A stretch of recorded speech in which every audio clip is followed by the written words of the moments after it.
ายดีทุกคนในองค์ขาเลาะสีพามาเบิ่งเกี้ยวเขาวิธีห้าอยู่ห้ากินของสาวบ้านหนาเฮาทำมาห้ากินเกี้ยวเขาอยู่ทุ่งนากว้างๆธรรมชาติงามๆ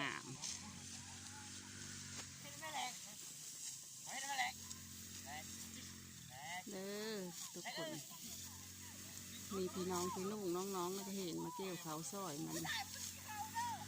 ก้อยข้ามยามแหลงอันนี้บรรยากาศเก็บบรรยากาศยามแหลงมาผ้า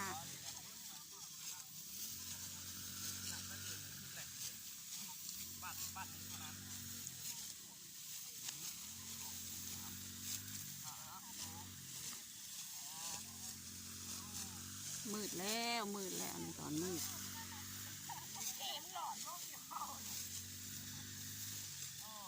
ครับ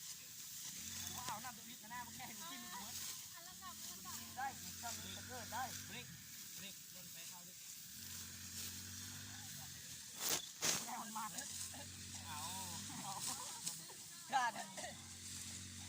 กไว้โกนนี่นะเอาเพชรแม่น่ะสองนิ้วมีแต่ผู้ล่อๆทั้งนั้นใช่ได้แม่เอาเพชรแม่กระทรวงมันออกอะคนล่อเกี้ยวเขาก็ไว้ดุกระดุมันกับมัน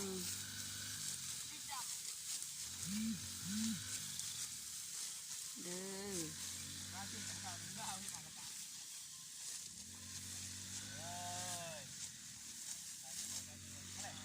บรรยากาศยามแดงมาฝ่ามืดคึ้มก็ละข้างเลยมีแต่กองนี่เด้อมืดบ่แม่นเป็นน้ำกองมืดเด้ออันนี้มันค่ำแล้วเก็บบรรยากาศมาฝ่า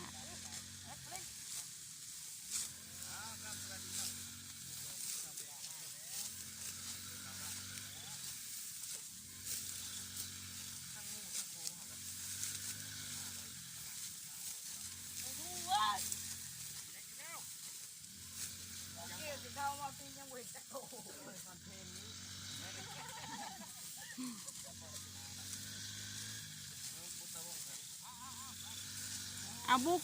เข้ามาแล้ว